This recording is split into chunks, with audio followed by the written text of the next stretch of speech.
The heat came off the Creech range like something with a grudge.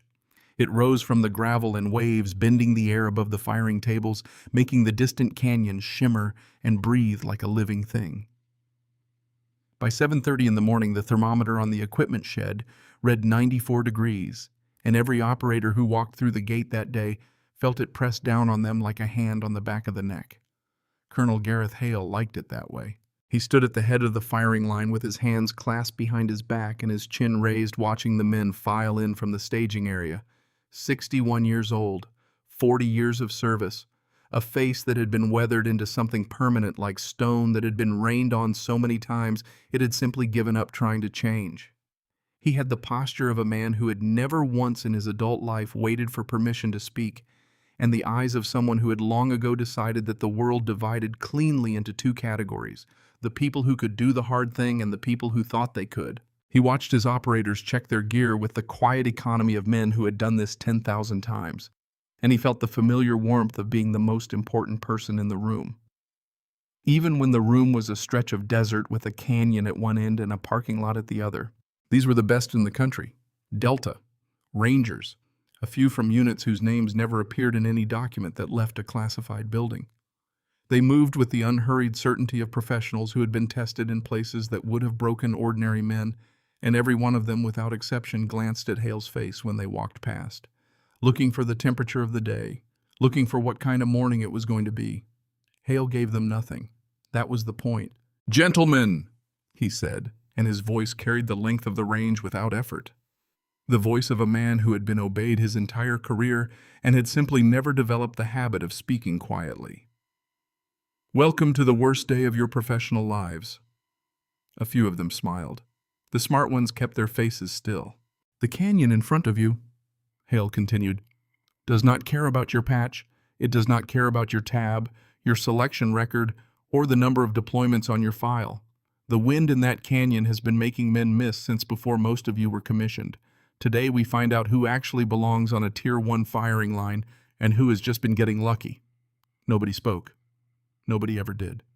2,000 meters, standard silhouette, first relay on the line. That was when the Suburban pulled in. It was an unremarkable vehicle, dark, dusty government plates, the kind of truck that came and went from Creech 100 times a day without anyone looking up from what they were doing. It rolled to a stop near the far end of the parking lot, and the passenger door opened and a woman stepped out. She was somewhere around 40, though the desert light made it hard to be certain. Dark hair pulled back with the functional tightness of someone who had learned long ago to keep everything out of her eyes. Plain civilian clothes, tan pants, a gray shirt with no markings on it. Nothing that said soldier, nothing that said contractor or official or anything at all. She reached back into the truck and lifted out a long, hard case, black, scuffed at the corners, worn in the way that equipment gets worn when it has been to real places. She carried it the way some people carry things they have carried for years, close to the body without drama, as though the weight of it was simply a fact of her existence. She walked toward the firing line like she had somewhere to be. Hale felt it before he could name it, a tightening in his chest that wasn't quite anger yet. His instincts had been refined by 4 decades of reading situations, and every one of them was sending the same signal: wrong, out of place, does not belong. "Ma'am," he called out, and he put the word down hard, the way you put a hand on a door to stop it from opening. "You're going to want to stop right there." She stopped. She set the case down at her feet with a care that was almost gentle, and she looked at him and she said nothing. The silence bothered him more than an argument would have. "This is a restricted exercise," Hale said, walking toward her now, slow, letting the men on the line see him manage it. "Restricted personnel only. Whatever brought you through that gate, it wasn't the right paperwork." "I was ordered to report here," she said. Her voice was low and level, completely without heat. 0800. "Ordered by who?" "My orders." Hale reached her. He was a large man, and he had spent 40 years learning to use every inch of that fact, standing close, looking down, filling the space in front of people, until the weight of his presence made decisions for him. "I don't know what you think this is," he said, "but this is a Tier 1 qualification course. The men on that line are the finest combat shooters this country produces. This is not a facility for observers, and it is not a place for someone to come test their curiosity about what real military work looks like. So here is what happens now. You are going to pick up that case, you are going to walk back to that truck, and you are going to drive off this installation and explain to whoever sent you that Colonel Hale said no. She looked at him for a long moment. Something moved behind her eyes that was not fear, and was not anger, and was not anything he had a name for. Then she said, "Understood, Colonel." And she bent down and picked up the case and turned and walked back toward the Suburban. Hale watched her go with the satisfaction of a man who has handled a problem cleanly. He turned back to his line of operators and spread his hands slightly, a gesture that said what it needed to say without words. He did not see her stop at the tailgate. He did not see her set the case down on the bumper and lean back against the fender with her arms crossed facing the canyon. He did not see the way her eyes moved slowly and with precision across the firing line, across the range flags, up into the shimmer above the canyon walls, reading something in the air that had no name on any chart. He had already moved on to the business of the day. Master Sergeant Troy Kellner was first up. Kellner was 37 years old and had been doing this since he was 19. Delta Force 8 combat deployments, a confirmed engagement at 1,400 meters in a crosswind that had been written up in a training document with his name redacted. He was lean and quiet and moved behind the rifle with the absolute economy of a man who had burned away every unnecessary motion years ago. When Kellner set up on a target, the men around him watched, because watching Kellner shoot was like watching something that had been engineered specifically for one purpose, doing that purpose perfectly. He dialed his scope, read the flags, exhaled, fired. Downrange 2,000 meters away, the target stood unchanged. The spotter said, "Miss, low and right, significant right." Kellner's jaw tightened by a fraction. He made a correction, a larger correction than it should have required. Fired again. "Miss, still right." The line went quiet in a way that was different from the usual quiet. Because if Kellner was missing and missing wide, then something was wrong with the range itself, or the range was harder than any of them had bargained for, and neither answer was comfortable. Hale watched with his arms folded and told himself it was exactly as it should be. This was the crucible. This was the whole point. Let them struggle. Let them learn that the reputation they carried into this canyon was worth nothing until the canyon confirmed it. The second operator went up and shot 43%. The third shot 48%.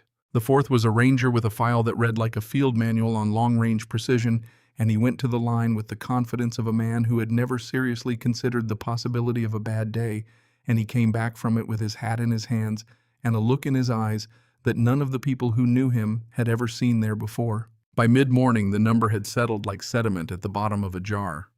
50%. Nobody broke it.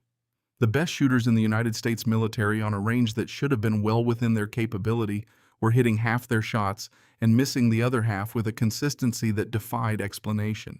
Hale moved up and down the line and got louder as the morning got hotter. He talked about gadgets and dependence and the softening of standards. He talked about what it had been like when men learned to shoot by shooting and not by staring at a ballistic computer. He talked about Fallujah and about the men he had served with who had done things with iron-sighted rifles that these operators couldn't replicate with $10,000 of glass on their receivers. The operators listened.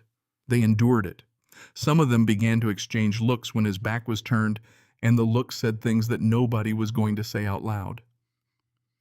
Around 10 o'clock, one of the rangers near the rear of the line glanced out toward the parking lot and nudged the man beside him. She was still there. The woman with the case, leaning against the Suburban exactly where she had been 2 hours ago, arms crossed, watching the canyon. Not watching the shooters, watching the air above the canyon, the flags, the shimmer off the valley floor. "She never left," the ranger said quietly. "Who is she?" "No idea. Hale ran her off first thing." They both looked. She hadn't moved in any way that suggested discomfort or impatience. She had the stillness of someone who was not waiting for something to happen, but was instead simply paying attention to something that was already happening, something invisible to everyone else on the range. "She's watching the wind," the first ranger said. Neither of them spoke again, but the thought stayed. Sergeant First Class Cade Harlow went to the line at 11:15. He was 34, a ranger with a reputation that was still being built, which meant it was honest, which meant it was based on what he had actually done and not on what people had decided to believe about him. He was not Kellner. He did not have the record or the certainty that Kellner carried like a second set of equipment. What he had was a quality that was harder to name and easier to recognize, a kind of stubborn attention to the problem in front of him that didn't quit when the problem got complicated. He went to the line and read the flags and dialed for what he saw and fired. Miss. He adjusted. Fired again. Miss. He stopped. He did not curse. He did not look at Hale. He looked at the canyon, at the flags, at the shimmer between his position and the target, and he began to think about what he was seeing versus what might actually be happening out there in the 2,000 meters of air between the muzzle and the steel. He fired 3 more rounds, 2 misses, 1 edge hit that the spotter was generous about, and then he stopped trying to solve the problem correctly and started trying to solve it at all. He held for a wind he couldn't see, a correction that had no basis in the data he'd gathered, a guess dressed up in the clothing of instinct. He held for something that felt in some inarticulate way like where the air was going to be rather than where it was. He fired. Hit, the spotter said. Center mass. Hale was there immediately. How did you dial that? Harlow came off the scope. I didn't, he said. I guessed. The range went very quiet, because that was the thing no one had said all morning, and now that it was out in the open, it was impossible to put back. The best shooters in the country on a purpose-built qualification course had reached a point where the only way to score a hit was to stop trusting the science and start throwing darts in the dark. Hale's face did something complicated. The certainty that had been running the day curdled into something else, something defensive and looking for a target. His eyes moved across the range, past the operators, past the equipment tables, out to the parking lot, to the woman leaning against the truck. She hadn't moved. She was still watching the canyon with that patient, attentive stillness, like someone listening to music with their eyes closed, hearing a phrase in it that the rest of the room had missed. Hale was already crossing the gravel. He reached her with his fists tight at his sides and his jaw set in the way it got when he had decided that something needed to be handled, and he was the one to handle it. I gave you a direct order, he said. I told you to vacate this facility. She turned her head toward him without alarm. You told me to leave the firing line, Colonel. I did. This is the parking lot. 2 operators nearby had to look away to keep their faces straight. Hale saw it, and it sharpened something in him. He reached into the next thing he had, the demand for credentials, and she produced them without hesitation, a laminated card from her back pocket, the kind that meant something to the people who understood what they were looking at. Hale took it. He looked at it. For one moment, one brief and telling moment, his face went blank the way a screen goes blank when it loses signal. Something moved behind his eyes that was not stubbornness and was not anger. Something that in another man at another moment might have been the beginning of reconsideration. Then the curtain came back down. This could be anything, he said, and his voice had lost some of its edge but gained a new kind of firmness. The firmness of a man who has decided that what he believes is more reliable than what he is holding in his hand. I'm not placing an unvetted individual with an unverified credential anywhere near live fire on my range. That's final. You'll remain here until I have this looked into. He shoved the card back at her. She took it and slid it into her pocket and said, Yes, Colonel. The same temperature as before. No degree of hurt in it, no degree of anger. The sound of someone for whom this kind of moment had happened enough times to be simply a weather condition, unpleasant but not surprising, and certainly not worth the energy of a reaction. Hale walked back to his line. That was when Harlow drifted toward the edge of the range. He told himself later that he wasn't deciding to do it. He was just moving. The way a person moves toward the one thing in a room that isn't making the noise, everything else is making, drawn by the quality of the silence rather than by any specific intention. He stopped a few feet from the woman and stood beside her for a moment, looking at the canyon the way she was looking at it. You've been watching the wind since you got here, he said. She turned her head and looked at him. Her eyes were the kind of eyes that took a thing apart and put it back together while you were still figuring out what to say next. Flat and quiet and attentive in a way that made you feel simultaneously that you were being seen clearly and that the seeing was entirely without judgment. Haven't you? She said. I've been watching the flags, Harlow said. She was quiet for a moment. Then she said, The flags are lying to you. Harlow looked at the flags. They were doing what they always did, snapping in what appeared to be a consistent direction, giving a clear read. He had been trusting them all morning. Everyone had. "Tell me," he said. She looked at him for another moment, the same measuring quality in it. Then she said, "It's not one layer, it's three. There's a surface wind you can read on the flags. There's a canyon wind about 800 meters out that runs opposite to it, comes off the north wall when the rock heats up in the morning and creates a reversal you can't see from here. And there's a thermal column near the target that lifts everything about a quarter-minute high. You dial for the flags, the canyon wind fights your correction, and the thermal takes the rest. That's why everyone's shooting 50%. You're solving one problem out of three." Harlow stared at her. He felt the hair on his arms stand up. "How do you hit it?" he said. It wasn't quite a question. Something moved at the corner of her mouth. Not a smile. The memory of where a smile had been, or the shadow of where one might go. "You stop reading the wind that's there," she said, "and you start reading the wind that's coming." Harlow opened his mouth to ask her what that meant, what the practical application of that was, how a person learned to do that specific thing. And he would have asked it, and she might have answered, and the whole morning might have turned differently. Except that was the moment he heard the rotors. Low at first. A distant rhythmic pressure under the heat shimmer growing fast, then unmistakable. Every head on the range turned. A Black Hawk came in low from the eastern ridge, banking hard, descending toward the landing area at the far end of the range with the purposeful urgency of a machine that had somewhere to be and had arrived. The rotor wash hit the gravel like a fist and sent dust boiling across the firing tables, and the men who stepped out of it, as the skids touched down, moved with the particular quality of people who were not here to observe anything. At the center of them was a man in the uniform of a major general. Harlow knew who it was before the dust cleared. Major General Frank Odom, Joint Special Operations Command. A man whose name opened classified doors that most people in the community didn't even know existed. A man who did not fly to a training range in Nevada for a qualification exercise. A man whose presence meant that whatever today actually was, it was not what any of them had been told. Odom crossed the range at a pace that didn't hurry and didn't slow, and Hale moved to intercept him, hand rising toward a salute mouth, already shaping the words of a greeting, the words of a man who is trying to get ahead of something he can feel accelerating toward him. Odom walked past him, not around him.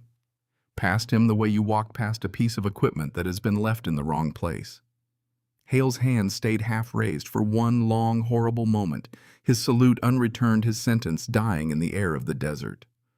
Odom crossed the entire range, past the firing tables, past the line of operators who had turned in unison to watch, past Harlow, who stood rooted to the spot with his heart working hard against his ribs. He walked to the parking lot. He walked to the woman with the black case. He stopped in front of her. He came to attention.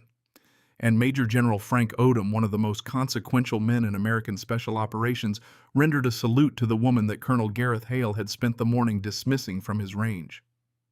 "Senior Chief," Odom said. "My apologies. Weather held us on the ground at Coronado for 3 hours. You should have called it in." The woman pushed herself off the fender of the Suburban, returned the salute with the ease of someone for whom the gesture was simply breathing, and said, "You were briefed the range would run without me until you arrived." "It ran." "It ran," Odom agreed. He glanced back over his shoulder at the line of men who had stopped everything they were doing to watch this. At Hale standing alone in the middle of the gravel with his hands still hovering at chest height. "Any problems?" The woman considered the question.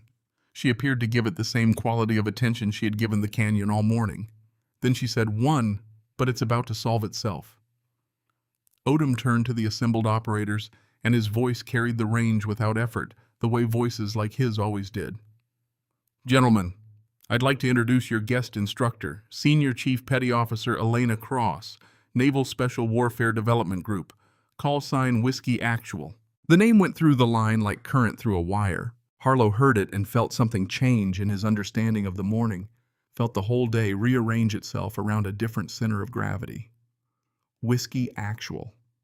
The call sign that moved through the community the way legends moved, half rumor and half verified fact, attached to engagements that shouldn't have been possible and had happened anyway. 90-plus confirmed long-range eliminations, shots taken in conditions that qualified instructors described in the past tense as in the kind of conditions that used to be considered unsurvivable. A name that nobody he had ever met had ever actually attached to a face. They had been picturing a man. He understood looking at her that everyone on this range had been picturing a man, and she had been standing in the parking lot for 8 hours watching them fail, while the colonel who had dismissed her spent the morning telling them they had gone soft. Harlow looked at Kellner. Kellner was looking at Elena Cross with an expression that Harlow had never seen on that face. It was not quite disbelief and not quite awe and not quite anything else he had a name for. It was the expression of a man who has just watched the floor of what he considered possible drop away beneath him and who is still deciding whether to be afraid of the fall or grateful for the new view. Hale stood where Odom had walked past him. He had not moved. He was doing the thing that men do when the ground they have been standing on their entire lives simply ceases to exist, which is to stand very still and not yet acknowledge the fall. Elena Cross stood beside the general holding her case, and she was looking at Hale. Not with triumph and not with anger and not with the particular satisfaction that she had every right to be feeling. She was looking at him with the flat, quiet, diagnostic attention of someone who has already understood the problem and is simply waiting to see whether the patient has understood it too. Then she set the case down on one of the firing tables, opened it, and lifted out her rifle. It was not a new weapon. The finish was worn off the bolt handle, rubbed away by 10,000 cycles. The stock was marked and dinged in the way that equipment gets marked when it has been carried to places where marking is the least of anyone's concerns.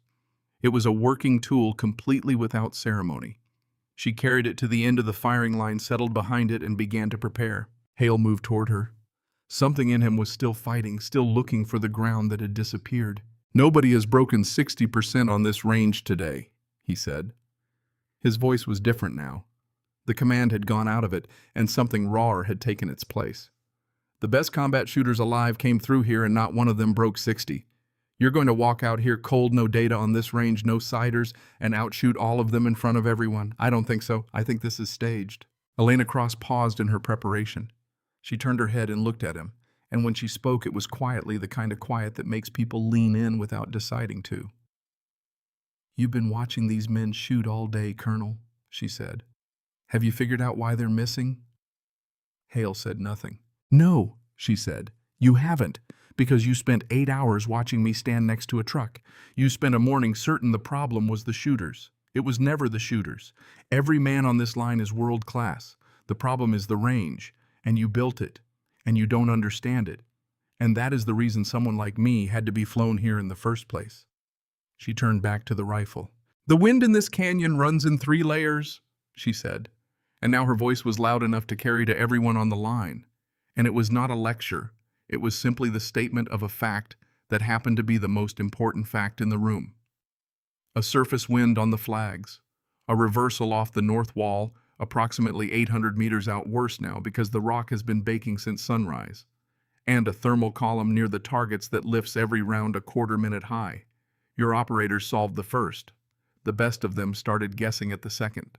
Not one of them saw the third because you cannot see it. You have to know it's there. You have to have lain in the dirt on 100 ranges like this one and learned what the air does when the earth gives its heat back to the sky." She settled into the rifle. "You want a demonstration, Colonel?" she said, and her voice had dropped now to almost nothing, the voice of someone speaking to themselves as much as anyone else, the voice of complete and quiet focus. "Watch this." The range went silent. Every man on the firing line, every staff officer, Major General Odom and his aides, and Colonel Gareth Hale at the edge of it all went absolutely still, because they understood that what was about to happen would either confirm the legend or reveal it as a story people had needed badly enough to believe without verifying, and not one of them in that moment would have bet on either outcome without hesitation. Harlow realized he had stopped breathing. Beside him, Kellner, who did not miss, who had been defined by that fact for the better part of 2 decades, was staring at the woman on the line with an expression Harlow had never expected to see on that particular face. It was hope. The hope of a man who had spent 8 hours in the presence of something he could not solve, and who was about to find out whether the impossible had simply been a matter of knowing something he didn't know. Elena Cross found the trigger. Out in the canyon, 2,100 meters away, the target stood in 3 layers of invisible wind. She did not dial for the flags. She dialed for the wind that was coming. And in the silence that held the range like a held breath, Senior Chief Elena Cross let out half an exhale, kept the rest, and began to press. The shot broke clean. For one fraction of a second, there was only the crack, rolling out into the canyon, the round disappearing into the shimmer, and every person on that range leaning forward the same unconscious half-inch. Then the spotter said, "Impact." Nobody reacted. One round could be luck. One round cold could be a coincidence. They had all seen a fortunate shot land where 100 careful ones had missed. They needed the second. Elena Cross did not lift her head. She did not look at the spotter or acknowledge the impact in any way. Her body stayed exactly where it had been welded to the rifle.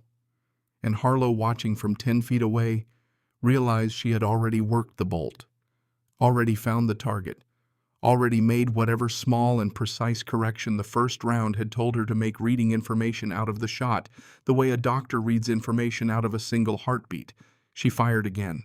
"Impact," the spotter said, and his voice had a different quality now, the voice of a man who has seen something that he is not certain he can accurately report. 2 for 2. The sound that went through the line was not a cheer. These were not men who cheered. It was something lower and stranger than that. A collective release, a long breath that a group of people had been holding for 8 hours without knowing it, and underneath it a murmur of pure disbelief that rose and moved down the row, and here and there became something close to laughter.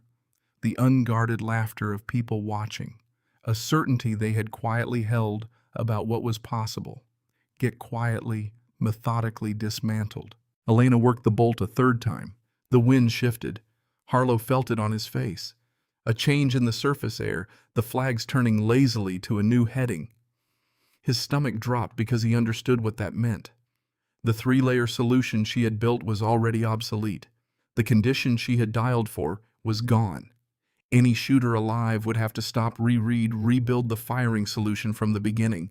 She did not stop. Something changed in her body that was too small to name. A fractional adjustment, a hold shifted by an amount that had no designation in any manual. And Harlow understood with a chill that had nothing to do with temperature that she had felt the wind change in the same instant he had, and had already solved it in real time without lifting her eye from the scope, without a word. She fired the third round. It went out into the changed wind, into the reshuffled layers, into the thermal and the reversal and the surface gusts that were all fighting each other across 2,100 meters of desert air. The spotter was silent for 1 full second. In that second, Harlow felt Hale's hope flare beside him like something physical. The hope that this was the miss. The hope that the third shot would save him from the full weight of what the first two had started. "Impact," the spotter said. "Dead center." And the range came apart. Kellner put his hand over his mouth. Harlow became aware that his eyes were wet and decided not to care. Odom stood with his hands clasped behind his back and a look on his face that was the satisfied expression of a man watching something unfold exactly the way he had known it would. 3 rounds, 3 impacts. Cold no-siders, 2,100 meters, through a wind that had changed in the middle of the string on a range that had defeated every one of them. Elena Cross rose from the rifle slow and unhurried. She did not look at the target. She did not look at the operators or at the general. She looked at Hale. The whole range followed her gaze the way attention follows the direction of the most important person in a room. Every head turned. The noise died. And in the silence, the two of them occupied the colonel and the woman he had called out of his range that morning. She let the moment speak for itself for exactly as long as it needed to. Then she said quietly enough that the men had to strain to hear, and clearly enough that none of them missed a word, "That's the range, Colonel. That's what it was doing all day to all of them, while you told them they'd gone soft." Hale's mouth opened. Nothing came out. For the first time in 40 years of service in front of the men who had measured themselves against his judgment, Colonel Gareth Hale stood with nothing to say. "They didn't go soft," Elena said. "They came up against something they had never been taught to see. That's not a failure of the men. That is a failure of whoever designed the course and then spent the day blaming the shooters for not solving a problem he himself couldn't solve." She let it sit for 1 second. Then she turned away from him and began calmly to case her rifle. The turning of her back was the most complete dismissal Harlow had ever witnessed. Not because there was cruelty in it, but because there was none. She simply had more important things to do than Colonel Gareth Hale, and she let him see it. And that was somehow worse than anything she could have said. Odom stepped forward. He did not raise his voice. Senior Chief Cross did not come here to make anyone look foolish, he said to the assembled operators. She came because I asked her to, and because there is no one else on this earth I would have asked. What you just watched was not a trick, and it was not luck. It was 20 years of doing the hardest thing our profession demands, in places I cannot name against conditions I cannot describe on this range. You are looking at the finest long-range shooter alive, and she has something to tell you. When she speaks, you listen as though your careers depend on it. He stepped back. Elena Cross straightened up her cased rifle in one hand and turned to face the men who 2 hours ago had watched their colonel walk her off the range and who were now looking at her the way soldiers look at a legend that has finally walked out of the rumors and into the daylight. She did not waste time. My name is Elena Cross, she said. Forget the stories. Most of them are wrong, and the ones that are right I cannot confirm. Here is what is true. In approximately 36 hours, a team is going to walk into the worst place any of you have ever operated. It is going to try to bring an American home alive. I am running that team, and I am here to build it from the people standing on this range. The silence on the range became a different kind of silence. The kind that happens when a room understands that something has changed and is waiting to find out what it has changed into. I did not watch you shoot today to see who was the best, she said. I already knew none of you could hit this range, and I know why, and it is not a mark against you. I watched to see something else. I watched to see who broke when things went wrong, who threw his hat, who started making excuses, and who kept his mouth shut, and kept working the problem and started guessing when the science ran out, because guessing was better than stopping. Her eyes moved down the line. They stopped for just a moment on Harlow. I watched to see who still had the thing you cannot teach, she said. And a couple of you have it. Harlow's heart was very loud. This is not a qualification anymore, Elena said. As of now, it is a selection, real-world tasking, classified, no-fail, and voluntary. Nobody is ordered onto this. You will each have the chance to say no, and no man here will think less of you for it, because I am going to be honest with you about the odds. The odds are bad. But if you say yes to me, and you do it my way, and the first thing you unlearn is everything this morning taught you about how good you thought you were. She looked at them one final time.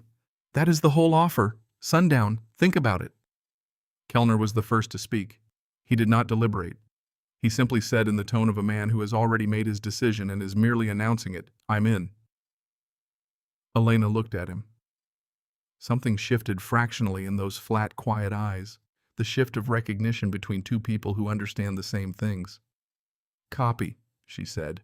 And that single word, short and final and without ceremony, was the sound of the day turning over into something else entirely. The map was not a large one, but it held an enormous weight. Elena Cross laid it flat on the equipment table and put a stone on each corner, and the operators gathered around it without being told to drawn by the gravity of the thing the way men are drawn toward fire in the dark. Topographic high country, the elevation lines packed so tightly in places they were nearly solid. A valley that looked from above like a wound in the earth, deep and narrow, the walls rising steep on both sides into ridgelines that offered nothing to anyone trying to cross the ground below. Harlow studied it and felt something cold settle in his chest. There is a man, Elena said, American. His name does not matter to you yet, and you do not want it to. What matters is that he has been doing the most dangerous work this country asks of anyone alone in a place where being found means something worse than dying. 3 years. His cover is blown. We do not know how, and it does not change anything. He has approximately 48 hours before the people hunting him close the net. She put one finger on the map, a notch between two ridgelines, just under 9,000 feet. He is here, Kunar Highlands. He chose it because it is a natural fortress, and because there is one landing zone a helicopter can reach. He chose well. But good terrain cuts both ways, and the people hunting him know this ground. They have had time to set overwatch on the only route he can use to reach that landing zone. She brought out a printed image. Drone photography, grainy with altitude but clear enough. Stone positions tucked into the canyon walls, elevated covered. 5 confirmed heavy positions, 3 on the north wall, 2 on the south. Every one of them ranges the 400 meters of open ground between his hide and the landing zone. The moment he steps into that crossing, those guns will kill him, and they will kill anyone who comes to get him. The range was absolutely still. Unless, Elena said, someone suppresses all 5 positions from long range. Someone who can reach across that valley at altitude and mountain wind that makes this range look like a calm afternoon at a county fair and take those overwatch nests out of the fight one at a time while the asset crosses. That is the mission, not a firefight, not an assault. 5 shots in a window of 90 seconds with a man's life running across open ground in front of you. She looked up. This range today was not a punishment. It was a rehearsal. I asked for it to be built to mirror that valley. The 3 wind layers, the thermal, the distance. And every one of you shot 50% on it. On a training range with no one shooting back, 50% is a bad day. In that valley, 50% is a dead man and a dead team. Nobody spoke. I am not telling you that to shame you, she said. I am telling you so you understand exactly what you are agreeing to and exactly how far you will have to come in the next 36 hours, because I can get you there. I have done this, but only if you are honest with yourselves right now about whether you have what it takes. Kellner said he was in before she finished the sentence. Harlow knew his own answer and had known it since she said someone came anyway. But he waited because she had said to take the time if he needed it, and he wanted to give her an answer she could build something on rather than one built from the adrenaline of the moment. She walked the line at sundown the way she did everything without ceremony. She went to each man separately, stood close, asked the same 4 words privately, so the answer belonged to the 2 of them. Sergeant Nate Pruitt, who had shot 48% on the range and had the stillest hands. Harlow had seen on anyone, said yes, with the expression of a man stepping off a height he has already measured. Sergeant Owen Faber said yes quietly. When she reached Harlow, she stopped and did not ask the 4 words. She simply looked at him. You already know my answer, he said. I do, she said. Say it anyway. The day you cannot say it out loud is the day you should not go. I'm in. Copy. Sergeant Lyle Beckett said no. Harlow had expected it, and had not expected the way Elena handled it. She took his hand and shook it, and told him he had done the harder thing by being honest. She meant it. Beckett walked away with his head up, and Harlow understood that the handshake had been worth more than any amount of praise. By full dark, she had her team. Kellner and Pruitt from Delta, Harlow and Faber from the Rangers, Elena herself, and Chief Walt Greer, who had come off the Black Hawk with Odom and had not said more than a dozen words all day, a compact older man with the patient eyes of someone who had spent decades looking at things very far away and learning to see them clearly. He did not shoot anymore, Elena had said, but he could read wind the way other men read print. Harlow would learn later that Greer had spotted for Elena Cross on 3 of the shots the stories were built on. Odom brought them into a hardened building at the far edge of the range that Harlow had walked past without registering one of those structures that exists on military installations in a state of deliberate unremarkability. Inside there was a table, there were screens, and there was a photograph pinned to a board. A man's face. Bearded. Exhausted. The face of someone who had been running for a long time and had not yet stopped to consider what running was costing him. His name is Marcus Webb, Odom said. Harlow heard Elena go still beside him. Not visibly, not in any way another person in the room would have noticed, but Harlow was standing close enough and he had been paying attention to her for long enough to feel the stillness when it happened. You will not repeat that name outside this room. 3 years ago, Marcus Webb walked into the most restricted operating environment this country runs, and what he has sent back has prevented attacks on American soil that most of the people those attacks would have killed will never know they survived. 9 days ago, his network began to collapse. Someone talked, or someone was careless, or someone was bought. We do not know. It does not change what we owe him. Odom put his finger on the notch in the ridgeline. He is here. He has been running for 6 days. 2 days ago, he went to ground because there was nowhere left to run. The LZ is accessible. The problem is the 5 overwatch positions ranging the only route he can use to reach it. From any position a support team can reach without being seen, the shots to those nests run from 1,800 meters to just over 2,200. Harlow did the math in his head and felt it in his stomach. That is the range today, Pruitt said quietly, not to anyone in particular. That is why she built it exactly that way. Elena stepped up to the table and took them through the plan without wasting words. Insert by air the night before onto the reverse slope of the south wall below the ridge and out of sight from the enemy positions. Climb the last stretch on foot in the dark, by first light in position along the south ridge with eyes on all 5 nests and eyes on the crossing. Webb moves on a signal transmitted by burst at a time they would coordinate. The moment he steps into the open, the clock runs. 90 seconds, 5 shots, 5 kills, while a man crosses 400 meters of ground in whatever condition 6 days of running has left him. Miss one, Elena said, and that gun kills Webb. Miss one, and this was for nothing. She said it flatly, without drama, the way you state a fact that has no good use for emotion wrapped around it. So we do not miss, she said. Greer outlined the insertion route on the map. Elena listened and said nothing until he reached a stretch of approach near the eastern edge of the ridge, and then she put her finger on it and said, "This section silhouettes against the pre-dawn sky from the north wall position. We go below the contour line here and add 8 minutes to the climb." Nobody argued. The 8 minutes was not a question. The 8.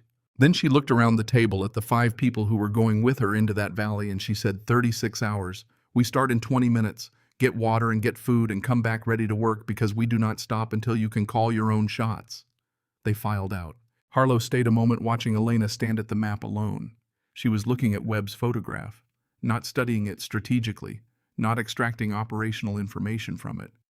Looking at it the way you look at something that matters to you personally, in a way you were not expecting. "Senior Chief," he said. She turned. When the general said the name, Webb, you went still. She was quiet for a moment. Then she said, "Eddie Duvall is alive, because 11 years ago I trusted my instincts over my instruments on a ridgeline in a situation where being wrong meant neither of us came home. He was my spotter, best I ever worked with." A pause. "Marcus Webb is his brother, different fathers. Webb went into this kind of work partly because of things Eddie told him about what we did together." She looked back at the photograph.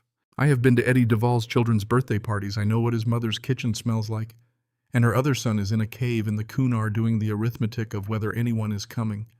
She looked at Harlow directly. "I am telling you this because my judgment on Marcus Webb is not a neutral judgment. It is personal. And if you see my personal starting to steer the mission wrong, I need someone in that valley with the standing to tell me. You are the one who asked, so it is you." Harlow looked at her. The best sniper alive telling a ranger sergeant she had known for 6 hours that he had the authority to check her if her heart got ahead of her head. "Understood," he said. "Good," she said. "Now go eat." The training began in full dark, and it was nothing like any instruction Harlow had ever received. Elena did not explain. She did not lecture. She put each of them behind a rifle in position she chose and corrected by hand, adjusting angle and weight distribution with a grip that was entirely impersonal, purely functional, the grip of a craftsperson fixing a tool. Then she had them shoot at targets they could barely resolve in the darkness and required them to call every shot before the spotter confirmed it. Not after. Before. She wanted them to know in the instant the round left the barrel whether it was true, the way she knew. At first they were uniformly terrible at it, calling hits that missed by 2 feet, calling misses that somehow found the steel. The feedback was immediate and Greer delivered it without inflection, and Elena moved among them in the dark, saying the same thing in different ways until the different ways became one meaning. You are lying to yourself in the last half second. You want the shot to be good so badly that you decide it is good before you have finished reading what your body is telling you. Kill the wanting. The rifle does not lie. The wind does not lie. You lie. Stop. By the 4th hour, Harlow wanted to quit in a way he had not wanted to quit anything since the first week of ranger selection. Not because it was physically hard, though it was, but because the thing she was asking him to do felt like trying to grab hold of something that kept moving out from under his hand. Every time he thought he understood it, the next shot proved he didn't. By the 6th hour, something began to shift. It was small. One shot somewhere in the dead middle of the night when the wind came up a half second before he broke the trigger and his body flinched a correction he hadn't consciously decided on. The round went out, and before Greer spoke, Harlow heard his own voice say, "Hit low left corner." Silence. Then Greer, "Hit low left corner. How?" Harlow didn't have an answer. Elena was lying in the dirt 3 feet away, and she said 2 words. There it is. And Harlow understood that he had touched the edge of the thing she lived inside every day. The place where the science ran out and something older and less articulable took over. He had touched it for 1 shot. Now he had to learn to stay there. Not everyone got there. Faber was a superb technical shooter, and he could not for all the hours and all the effort fully stop his mind from overruling his body. He was calling 60% of his own shots correctly by hour 20, which on any other occasion would have made him exceptional, and which for this mission made him a liability Elena was not willing to accept. She pulled him aside at hour 22. Harlow did not hear all of it. He heard enough. "You are one of the finest pure shooters I have put behind a rifle," she said, "and I am not going to put you on one of those 5 shots. 1 round per target, no follow-up. 6 in 10 gets Webb killed, and probably gets the man beside you killed with him. I will not put you in a position where your ceiling costs another man his life. That is not an insult. That is me refusing to set you up to carry a death you could not live with." A long pause. "You came all this way to sit it out," Faber said. "You came all this way and you found the ceiling of something most men never get within range of. That is not nothing. I need your rifle watching our backs on the insert. You are not sitting out. You are just not taking one of the 5 shots. There is no shame in the ceiling, Faber. There is only shame in pretending you don't have one and getting a man killed to protect your pride." Another pause. "I learned that from watching a colonel do the opposite this morning." Harlow heard Faber let something go. The sound of it was almost physical. 4 shooters then for 5 targets. Elena Kellner Pruitt Harlow. Greer spotting for the whole line. Faber on security. The mathematics were clean, if brutal, and everyone understood them, without needing them explained. At hour 30, Elena stopped the training. She sat them down and said the thing Harlow had not expected her to say. "You are as ready as 36 hours can make you, which means you are not ready. Neither was I the first time, and we did it anyway. From here until the insert you rest. You clean your gear. You call no one. And you sit with the fact that in less than a day, some of us may not come back, and you make your peace with it now before you need it. Because you do not want to be making that peace for the first time when you are lying on that ridge in the dark with the mission already running." She stood up and walked out and left them to it. Harlow sat in the dark for a long time and did the thing she had asked, and it was the hardest thing she had asked yet. Harder than any shot because it required him to look directly at the thing. He had been looking slightly away from since she said the odds were a little better than even.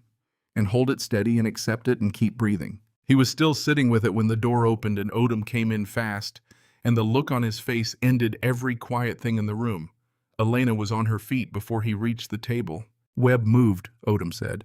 "He was supposed to hold position until our insert. He broke contact 4 hours ago and has not responded on the burst channel since. We believe his hide was compromised. There is increased enemy movement on the south wall exactly where we planned to put down. Either they found him or they found our route or both. He ran because staying meant dying. But now we do not know exactly where he is, and our insert point is crawling with hostile activity." The room went cold in a way that had nothing to do with temperature. Elena absorbed it the way she seemed to absorb everything, without visible disruption, with the flat stillness of someone who has encountered this category of problem before and has learned that the first thing you spend is not the most important thing you have. Harlow watched something cross her face that she did not show anyone else. Just for a moment. Del Rio's brother somewhere in the dark, the net closing the plan coming apart. And then he watched her put it away. Deliberately. The way you put a tool down when you need both hands for something else. "Options," she said. "General, if Webb was thinking clearly when he ran, where does he go?" "There is a fallback position he was briefed before insertion, a cave system on the east end of the valley, if he is thinking that is where he went. But it is on the wrong side of the crossing. To reach the LZ from there, he does not cross 400 meters of open ground. He crosses 600, more exposed. And there is a 6th enemy position on the east spur that did not factor into the original plan and now does." 6 shots, Pruitt said quietly. 6 shots, Elena said. "For 4 shooters." She stood at the map and was quiet for 10 seconds that felt like 10 minutes, and the room let her think, because it understood that what she was doing inside that silence was worth more than anything any of them could contribute to it. She did not reach for Faber. Harlow had expected it. 6 targets, 4 shooters, and a man sitting in the room who was one of the finest pure shooters any of them had ever seen. The obvious answer. The wrong answer. Elena looked up. "I take the double," she said. "East Spur and near North Nest. 2 shots in the window. Kellner, Pruitt, Harlow, you each take 1. That is 6 targets, 5 shooters with no one on the line who cannot call his own miss." Kellner looked at her. "That puts 2 shots on you in 90 seconds in mountain wind at altitude." "Yes, I am just saying." "I know what you are saying," Elena said, "and I appreciate it and know. You take your 1 shot and you make it. I carry mine. That is why I am here. I did not fly across the country to hand the hard part to someone else when the hard part arrived." She was already moving back to the map, her finger tracing the new approach route, the revised angles rebuilding the entire architecture of the mission around a variable that hadn't existed 2 hours ago. They worked for 2 more hours. Fast, precise, no wasted words. Greer found an error in the new approach where a section of ground would backlight them against the pre-dawn sky from the east spur position. Elena caught it before he finished the sentence and rerouted them before anyone had to say it twice. The whole time Harlow watched her and understood that the shooting was only the most visible fraction of what made her what she was. She held 6 moving pieces simultaneously. She rebuilt the plan once and then rebuilt it again. When Odom reported the LZ required a modified extraction window, and she did all of it without once raising her voice or losing the thread, and the whole time underneath it, she was carrying the other thing, the personal thing, and she never put it down in front of them and never let it steer. They had a plan. It was worse than the first plan in every measurable way, and it was the best plan available, and everyone in the room knew both things and accepted both things because this was the work, and the work did not offer alternatives. Elena looked around the table at the team. "I know it got worse," she said. "It always gets worse. The plan you insert with is never the plan you briefed. Something breaks, and you adapt, or you die. What I need from you now is not more skill. You have the skill, or as much of it as I could give you in a day and a half. What I need is that when it breaks again out there, and it will break again at the worst possible moment, you do not freeze, and you do not quit. You solve the next problem. Just the next one. Not the whole disaster. The next problem and then the one after that. That is all survival is. Solving the next problem until you run out of problems or you run out of yourself." She paused. "I have run out of problems more times than I have run out of myself. That is the only reason I'm standing here." The door opened. Not Odom. Not anyone Harlow expected. Colonel Gareth Hale stood in the doorway in civilian clothes, gray-faced, without authorization, without any business being in this building or within a mile of this operation. 2 of Odom's aides were on their feet instantly. Hale raised both hands. Empty. Placating. 60 seconds, he said. 1 thing. Then you can have me arrested if you want. Odom's voice was the temperature of January. 30. Hale's eyes found Elena Cross, and he did not look away from her, and everything that had been in his face all day, the command and the contempt and the frightened certainty, was gone. What was left was something older and quieter and more honest than any of it. "The Cunard Valley," he said, 9,000 feet. I ran operations in that ground in 2003 and 2004. And there is something about that LZ that is not on your imagery and is not on any chart because it only happens for about 90 minutes after first light. And if you were not there and you did not learn it the hard way, you would never know to look for it." Elena had gone completely still. "The valley breathes at dawn," Hale said. "Cold air pools in the low ground overnight. When the sun hits the east wall, that whole mass starts to move. West to east, hard across the crossing, 15 to 20 miles an hour for about 90 minutes. Then it stops as fast as it started. It is not a normal thermal. It is a katabatic drainage reversal. Your shooters will set up before dawn and build their solutions in the pre-dawn air. And then the sun will come up, and the valley will exhale. And every solution they built will be off by a full body width at 2,000 meters for the entire window when your man is trying to run." Nobody in the room moved. "I lost a man to it," Hale said. His voice cracked on the last word, and he did not try to fix it. 2004. The best young shooter I had. He made a shot at first light that should have been perfect, and the valley exhaled and took his round a foot wide, and the miss got him killed. I spent 20 years telling myself it was the wind and not my planning. I understand it now. I have had 20 years to understand it. He looked at Elena. I came because I could not read your after action 6 months from now knowing I had said nothing. That is all. I will go now. He turned to leave. Colonel, Elena said. He stopped. She looked at him for a long moment, and Harlow could see her measuring the whole weight of the day against what Hale had just handed her, measuring the morning and the sweetheart and the credential thrown back at her against the man standing in the doorway in civilian clothes, having driven out in the dark, to give her the one piece of intelligence that changed everything. You did not have to come, she said. Sitting home and saying nothing would have been easy. You came anyway. That is the other version of you. I do not know which one you will be for the rest of your life, but tonight, you are the one who climbed off his pride and drove out here when it mattered. So I'm going to thank you, and I'm going to mean it, and then I'm going to use every word of what you just told me to bring these people home. Hale's face did something complicated and very human. An old man emptied out being handed a kindness by the last person in the world who owed him one. Just bring them home, he said low. That is all. Just bring them home. He looked once at Harlow, at Kellner, at all of them, and there was nothing left in it but a raw and naked hope. Then he walked out and the door closed behind him. Elena was already turning back to the map. The valley breathes west to east for 90 minutes after first light, she said, and her voice was fast and certain, the voice of a mind that had already incorporated the new information and was running it forward. That is the missing layer. That is the thing that was going to kill us. It changes the timing on everything. We do not move Webb at first light.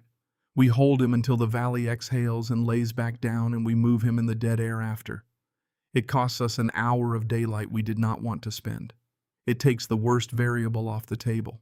He is off comms, Pruitt said. Reaching him is the first problem, Elena said. We solve the first problem, then the next one. She looked around the table one final time. The man who humiliated me this morning just handed us the thing that was going to kill us for free out of nothing but a dead man's memory and a guilty conscience. Remember that.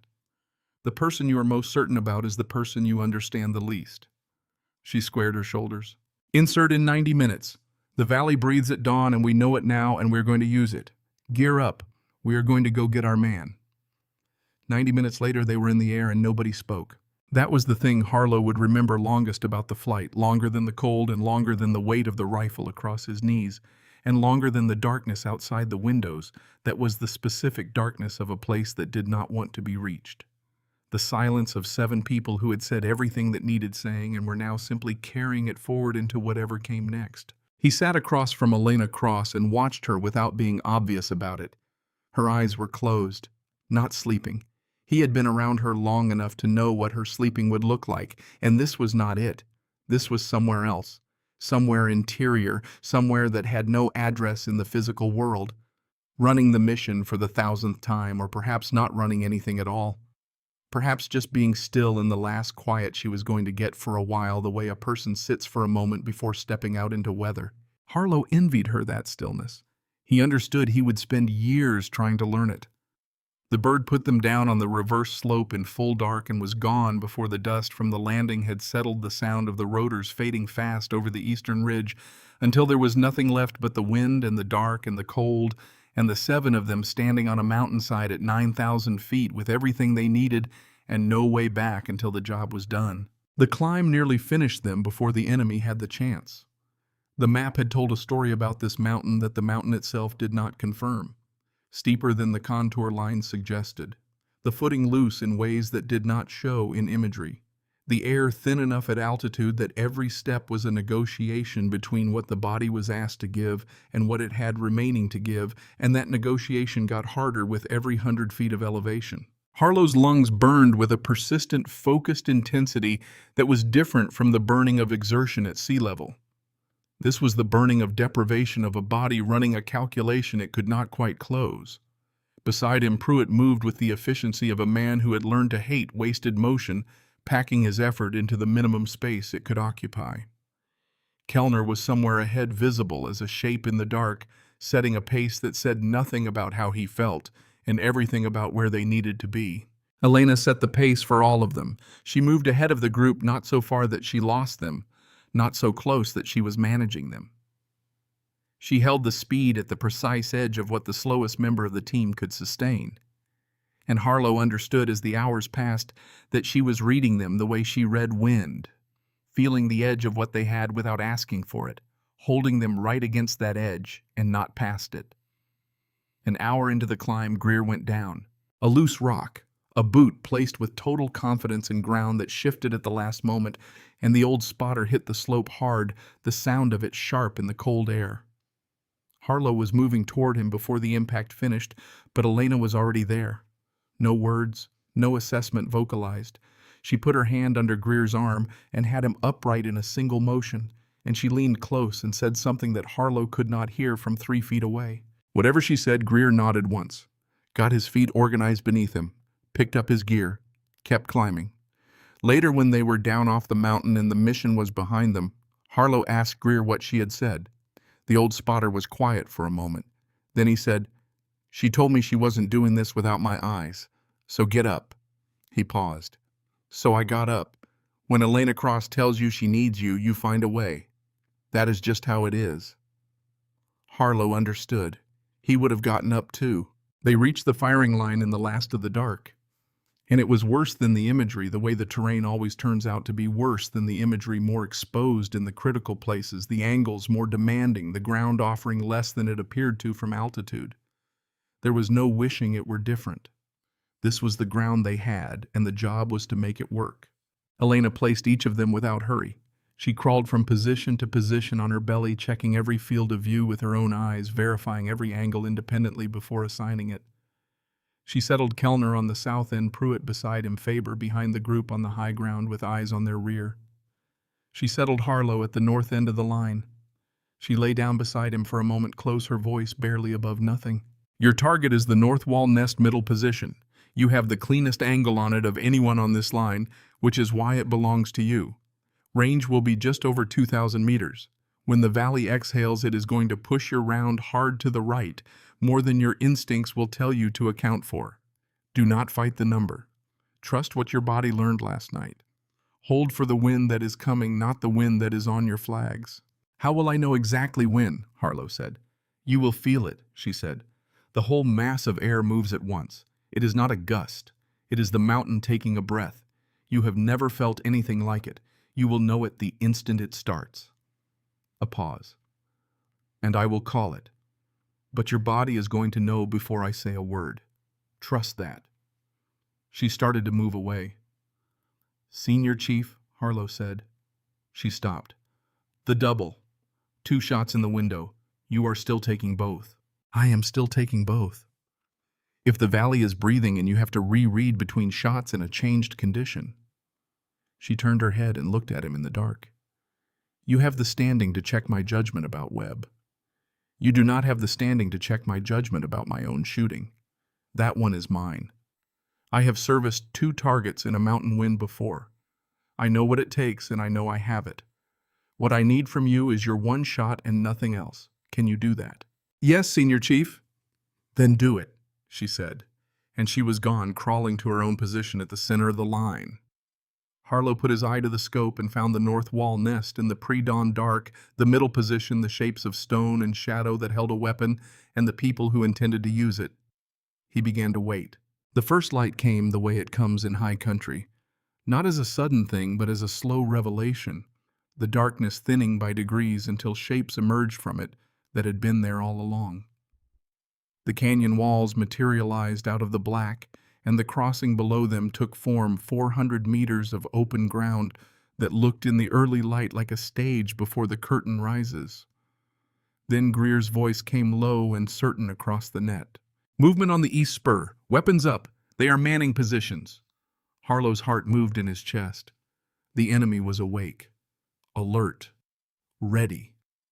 Every one of those positions had eyes on the crossing and weapons ranged to cover it.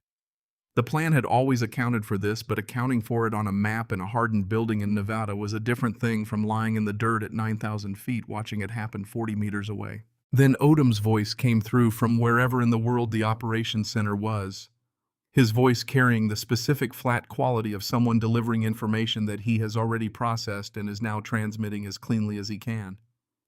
"Whiskey Actual. We have burst contact with the asset. Repeat, we have contact with Webb. He made the fallback. He is in the east cave. He is alive. Harlow heard something from Elena's position. Not a word.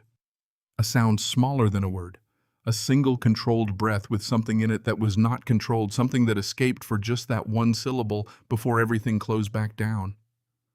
The sound of a woman who has been carrying a weight for 2 days, finding out that the thing she was carrying the weight for still exists and still matters. Then her voice flat and clear. Tell him to hold. Do not move at first light. Wait for the valley to exhale and lay back down. Move in the dead air after. He will understand. A pause. Tell him Whiskey Actual says hold, and tell him Duval's sister says he is coming home. Silence on the net. Then Odom quieter than before. Copy, Senior Chief. I'll tell him. Harlow lay behind his rifle and understood the full shape of it now. Not just the mission. The whole architecture of what had brought Elena Cross to this mountain, to this line, to this specific morning. A ridgeline 11 years ago, and a spotter kept alive by a woman who trusted her gut over her instruments. A brother who went into dangerous work partly because of stories that Spotter told. A mother somewhere doing arithmetic about her sons in the dark of early morning. The whole long chain of it running from one decision 11 years ago to this dirt, this canyon, this crossing, and one shot that Harlow had to make true. The sun cleared the east wall. It did not announce itself. It simply arrived, and when it did, the valley changed.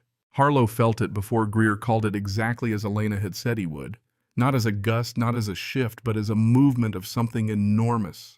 The whole mass of cold air that had pooled in the canyon overnight, beginning to move at once west to east, steady and building, pressing against the left side of his face with a weight that was entirely unlike normal wind. The flags on the range below, which had hung nearly dead in the pre-dawn cold, all turned at the same moment and streamed in the same direction, every one of them confirming what his face was already telling him. Valley's breathing, Elena said across the net, and there was something in it, a note of recognition, almost of satisfaction. West to east. Building. 15, now 18. Hold your solutions. Nobody fires until Webb moves, and Webb does not move until this lays down. We wait it out. They waited. 90 minutes at 9,000 feet, lying still on ground that had been cold all night and was only beginning to think about warming, watching the wind. They could not use stream across the crossing below. Understanding that the solutions they had built in the pre-dawn dark were wrong by a full body width in this air, and would be wrong until the valley finished its exhale and the dead air came. It was the longest 90 minutes Harlow had ever spent. He used it the way Elena had told him to use it. Not fighting the waiting, not burning himself down with the tension of it, but reading. Reading the wind as it moved, feeling how it built, and how it held, and how it began very slowly to diminish. Learning the rhythm of the thing so that when it stopped, he would feel that too.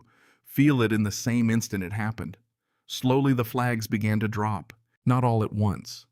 First the ones closest to the east wall, then moving west, the stream diminishing in stages as the valley's breath ran out. Greer was calling it in a steady, quiet voice, numbers dropping, the wind rate falling through 15, and then through 10, and then through something that was almost nothing. Wind's laying down, Greer said. Laying down. We are coming into the dead air. Copy, Elena said. Stand by. This is the window. General, send Webb. A pause that lasted exactly as long as it needed to. Then Odom, Webb is moving, asset is in the open. And the world became very simple and very fast. Harlow saw him, a figure emerging from shadow on the far side of the crossing, moving with the specific gait of someone who has been running for days and has decided that running is still better than stopping. Not fast, not slow. The purposeful movement of a man who understands exactly what the ground ahead of him means and is crossing it anyway because the alternative is worse. Engage, Elena said. One word, calm as standing water. The line opened. Harlow did not hear the others. He heard nothing outside the small world of his scope and his breath and the dead honest air between the muzzle and the target 2,000 meters away. The north wall nest middle position. The shape behind the stone that was already moving, the weapon swinging toward the crossing, toward Webb. He did the thing she had taught him. He stopped wanting the shot to be good. He stopped wanting anything. He simply read what was there, and what was there was dead air and a clear line and 2,000 meters of nothing fighting him. And he let his body say what it knew, and his body said now, and he broke the shot clean. He knew it before Greer called it. Knew it in the instant the round left the barrel, knew it in the way you know a thing when there is no wanting left to get in the way of the knowing. "Hit," Greer said. "North middle down." Down the line he heard it stack up in sequence. Kellner flat and certain. Pruitt a half-second behind. 4 targets, 4 calls, 4 nests that would never range Webb across that ground. But there were 6 targets and 5 shooters, and Elena had the double. Harlow risked it. He should not have, but he did, shifting his scope for 1/2 second toward the east spur. He saw the position collapse with her first shot, the shape behind the rock going still and final, in the way that things go when they are done. 1 target left.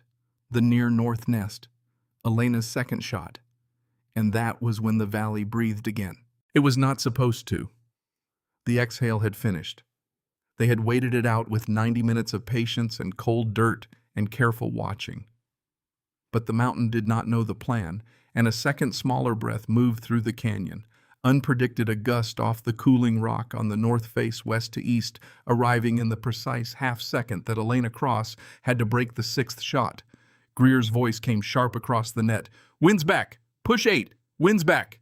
Harlow understood it, cold and complete. Elena's solution built for dead air was wrong.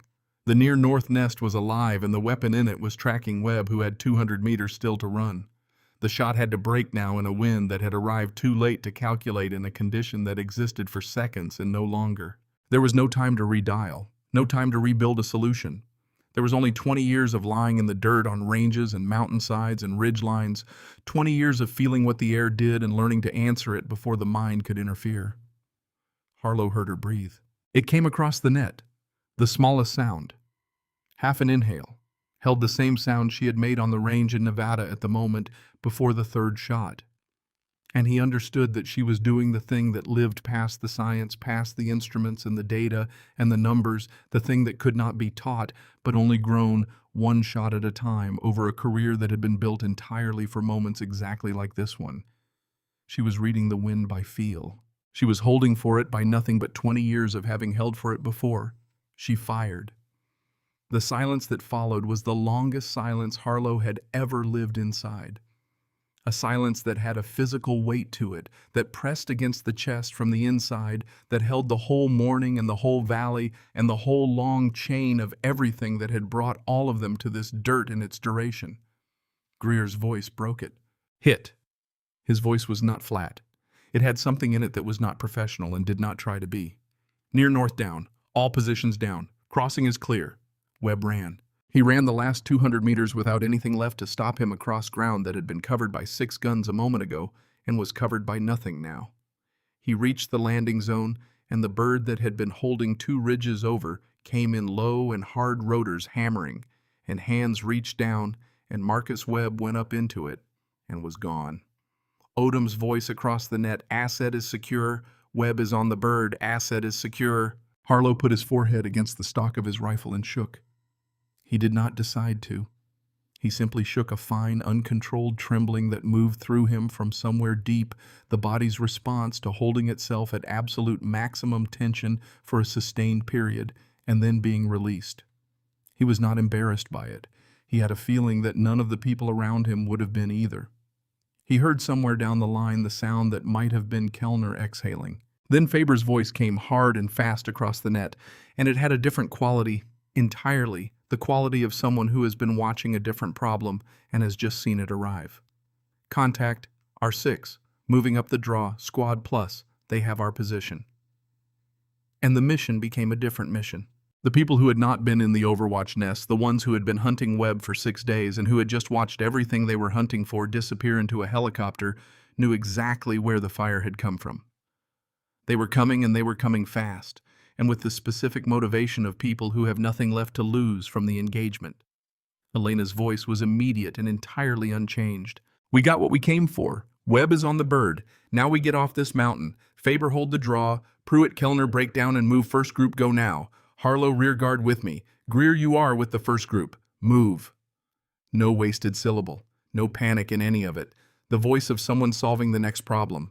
They moved, and it was ugly, in the way that retrograde movements under fire are always ugly, the ground working against them, the enemy pressing from behind, the altitude taxing every movement. There was a stretch on the upper slope where the terrain funneled them into exposure, and Harlow felt the specific awareness of being in a bad place with no better place immediately available. The awareness that sharpens everything to an uncomfortable clarity. He was covering Elena when she covered. Greer was covering the approach when Kellner and Pruitt broke to the next position, the whole movement a chain of mutual coverage that kept them alive by not stopping, because stopping was the thing that got you killed, and moving was the thing that kept you from stopping. Then the guns opened up from the West Ridge. Not enemy guns, not their line. New guns, from a position that had no business having anyone in it, laying down fire on the enemy in the draw below them with a precision and a placement that could only have come from someone who understood the ground and had taken the time to understand exactly where the threat was and where the friendlies were. Harlow did not understand it, and then he did not have time to understand it. And then Odom's voice came across the net with something in it that Harlow had never heard from a two-star general before. Whiskey Actual, be advised you have supporting fire from the West Ridge. QRF element that was not on the plan. They inserted an hour behind you. A pause. The spotter on their net is calling himself Ranger 6, he says. Another pause. He says to tell Whiskey Actual the old man knows this valley, and he was not going to let her fight it alone. The draw below them erupted under the new fire, the enemy momentum breaking the pressure on the team's rear, dissolving as the guns from the West Ridge found their work. From Elena's position there came a sound. One sound, short and involuntary, the sound of something escaping containment before the controls could close around it. Not a word. A laugh, brief and broken, and entirely human. The laugh of someone who has just been handed something they did not expect from the last direction they expected it to come from. "Hale," she said. And that was all. But the way she said it contained everything. Under covering fire from a West Ridge that an old colonel had climbed in the dark, because he was not willing to let 7 people fight his valley alone, the team came down off the mountain. Faber held the draw until the group was clear and then broke and ran and was covered, and they reached the extraction LZ, and the birds came, and one by one they went up into the sky. All of them, every single one. Harlow was on the last bird with Elena, and as it lifted he looked out and down at the West Ridge and saw a figure standing at the tree line watching them rise. Elena saw it at the same moment. He felt her stillness shift. She raised her hand to the window glass. Not a wave.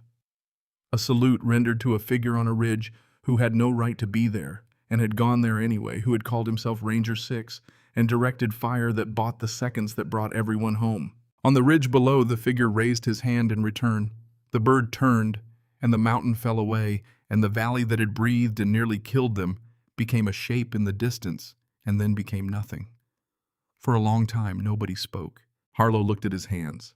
They had stopped shaking. He looked at Kellner, who was staring at nothing with the specific expression of a man in the process of revising what he believed was possible. He looked at Pruitt and at Faber, who had held the draw with a carbine and had been exactly the right person in exactly the right place at exactly the right moment. At Greer, who had his eyes closed and his head back against the fuselage and looked like a man who has given everything he had and is at peace with the giving. He looked at Elena Cross. She was looking out the window at the mountains behind them, and her face was not the face she had worn through 3 days of planning and training and fighting. Something had opened in it. Something quiet and deep that had been underneath all of it the whole time, held there by the discipline of the work, and now the work was done and she was letting it exist. Not triumph. Something older than triumph. The face of someone who has kept a promise that has been running for 11 years across a dead man's memory, and a broken colonel's guilt, and an impossible valley, and 6 shots in a window that should not have been survivable. "Senior Chief," Harlow said. She turned her head. He did not ask her if it was worth it. He had heard her say it was worth it. He had watched her pay for it. He understood what it cost and what it purchased, and he did not need the answer to that particular question. "On the range," he said instead. "The first day. You let him run you off. You let him call you sweetheart in front of everyone, and you stood next to that truck for 8 hours and took it. You could have ended it in 10 seconds with one word to the right person. Why?" She was quiet for a moment, looking at him. Because I needed to watch you all fail without knowing you were being watched, she said. The moment you knew who I was, you would have started performing, shooting for me instead of shooting the problem. I would not have been able to see the real thing. She paused, and there was something else. What? I wanted to see who would come ask me why, she said. In the middle of the worst day of his professional life, being screamed at by a colonel in front of the best men in the army, which one of you would have the presence of mind to walk across a parking lot and ask the woman everyone else had written off what she could see that they couldn't? Because that is the man I need, not the best shooter on paper, the one who is still curious when he is losing, the one who goes looking for the answer in the last place anyone else would think to look. She looked at him. You were the only one who came, Harlow. He sat with that. The bird flew on. Below them, the mountains ran in long, dark ridges toward the horizon, and somewhere behind them, the valley that had breathed and tried to kill them lay quiet in the morning light. And somewhere ahead of them, a helicopter was carrying Marcus Webb toward the first safe thing he had touched in 6 days. There is a woman, Elena said after a long time, quietly looking at nothing in particular. She is going to get a phone call in a few hours. She has 2 sons. She came close to losing one of them to this work years ago, close enough that it left marks on all of them. And this morning, she thinks she may be losing the other. And in a few hours, a phone is going to ring and someone is going to tell her that both her boys are safe and both of them are coming home. She was quiet. I am going to make that call, she said. Not the Navy, not an official voice reading official words. Me. Because I told her a long time ago that I would never leave either of them out there. And I keep my word. The mountains passed beneath them, vast and indifferent and very beautiful in the early light. And Harlow leaned his head back and closed his eyes and felt the exhaustion settle into him like something that had been waiting politely for permission to arrive. He thought about the parking lot, about the moment he had decided to walk across the gravel and ask the woman by the truck what she could see that they couldn't. He had not known it was a test. He had not known anything about her. He had simply been a man who was losing badly and who could not stop being curious about the one person on the range who did not seem troubled by the losing. He thought about what she had said on the ridge in the dark before the shots, that her body was going to know before either of them said a word. Trust that. He thought about the moment the dead air came and Webb stepped into the open and the world went simple. He had trusted it.